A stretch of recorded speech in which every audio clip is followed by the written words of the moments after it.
I'm getting up early for all the women who couldn't. I rise in the dark, emboldened by the voices of those who came before me, because this may just be paper and I like to think outside the box, but we've been standing empty-handed in the fields praying for a harvest for too long. And they've been pissing on us and calling it rain for some time now that we forgot to question why the crops weren't growing. Chopped down our forests and carved us into chess pieces that they divide but won't conquer because we have our hands deep in the dirt now.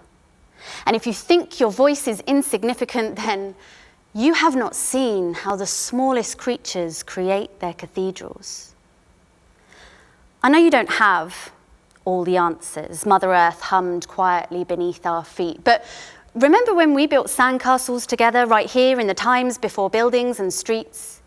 When you took your first bare footsteps up mountains, your tenacity reflected in the clear waters of my teeming rivers that cradled your first flight. You with fledgling daring, opposable thumbs, and the desire to sing round campfires late into the night. What happened to your playful spirit, to your sense of wonder at it all? You grew too big, too fast, climbing up credit ratings before you'd even learnt to walk upon clean soil. Now, you're just living off the crumbs from a fat cat's table, and I don't know about you, but I don't call that strong and stable. While machines of war stalk this once green and pleasant land, who knew that you'd let fear take the wheel and the firewood from your hands? Your bedtime story read aloud in the voices of old white men. He's reading from an ancient book, but he's also the one holding the pen. While they throw toys from their towers over the shape of invisible things, they're pouring poison in your ears to keep you from believing. And if you keep splitting the atom, maybe you'll find what you already knew to be true, that this hologram has many layers and the divine already lives in you, and you're not here to decide that everything belongs to you when it's all borrowed anyway and the sun rises each day brand new.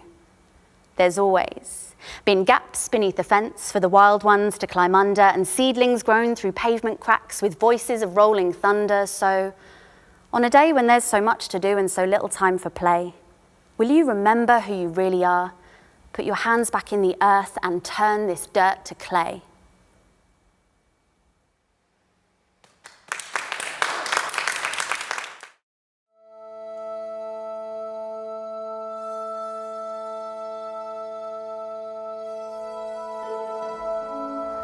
I've got the winter blues, she says, as she buries her hand in mine.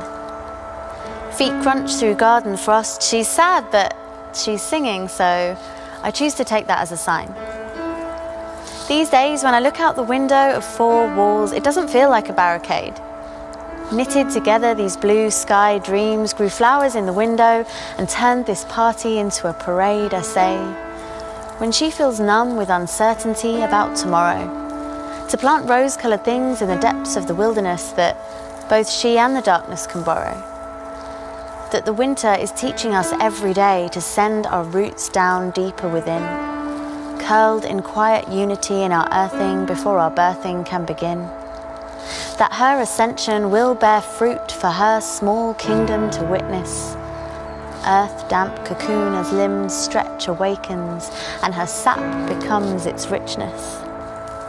Out in the meadows there are songs, with forgotten names and melodies, but they long to fold you back into the stories of the earth. And once upon a time the river met the sea, and their salty tears would mingle, calling in lost harmony. A spell for the forgotten wisdom of dust.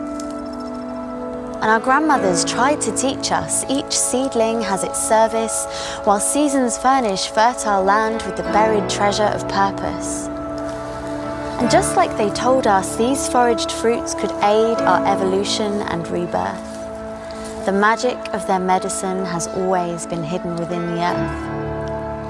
But for this gentle science we have been hunted like yarrow grown by gravesides. We lay in darkness while our stories were deconstructed.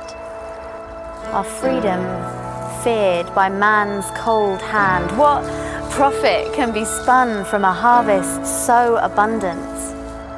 But clear as obsidian, earth's dark secrets are calling through to remind us of the comfort of community and the sweetness of solitude.